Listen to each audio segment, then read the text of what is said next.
বাংলাদেশ জামাতে ইসলামী। দীর্ঘ ১৫ বছর পর বগুড়ার শেরপুরে সমাবেশ করেছে উপজেলা জামাত। আজ শনিবার বিকেলে শেরপুর শহীদে আলিয়া মাদ্রাসা ময়দানে উপজেলা জামাতে ইসলামী আয়োজিত এই সমাবেশ অনুষ্ঠিত হয়।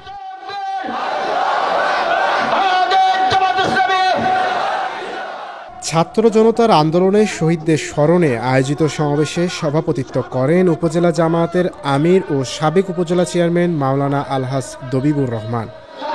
প্রধান অতিথির বক্তব্য রাখেন জামায়াতে ইসলামীর কেন্দ্রীয় নির্বাহী পরিষদ সদস্য বীর মুক্তিযোদ্ধা অধ্যক্ষ শাহাবুদ্দিন। বিশেষ অতিথি ছিলেন জামায়াতে ইসলামী বগুড়া অঞ্চলের টিম সদস্য অধ্যাপক নজরুল ইসলাম, জামায়াতে ইসলামী বগুড়া জেলা পূর্ব আমির অধ্যাপক নাজিম উদ্দিন ও সিরাজগঞ্জ জেলার আমির অধ্যক্ষ মোহাম্মদ শাহিনুর আলম। প্রধান অতিথি বলেন, ডক্টর ইউনূসের নেতৃত্বে অন্তর্বর্তী সরকার দেশটাকে নতুন করে গড়ার কাজ করছেন। এই সরকারকে অকার্যকর করতে দেশে বিদেশে ষড়যন্ত্র অব্যাহত রয়েছে।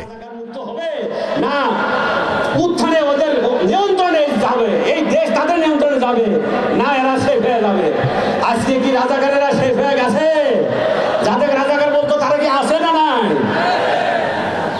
যারা বলতো তারা কোথায়? গর্তে ঢুকছে না, হলে বাইরে চলে গেছে। কথা ঠিক না মিথ্যা?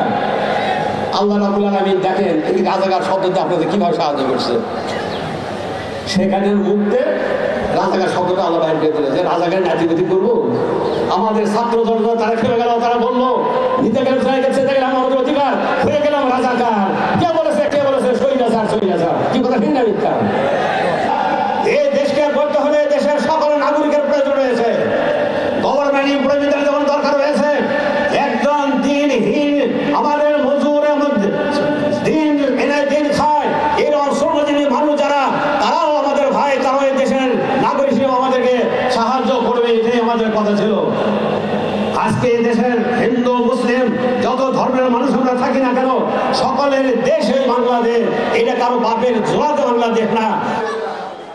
সমাবেশে আরও বক্তব্য রাখেন জামায়াতে ইসলামী বগুড়ার পূর্ব নায়েবে আমির অধ্যাপক আব্দুল বাসেদ, সেক্রেটারি মাওলানা মানসুরুর রহমান, জেলা শুরা সদস্য আব্দুল হালিম সহ অন্যান্যরা।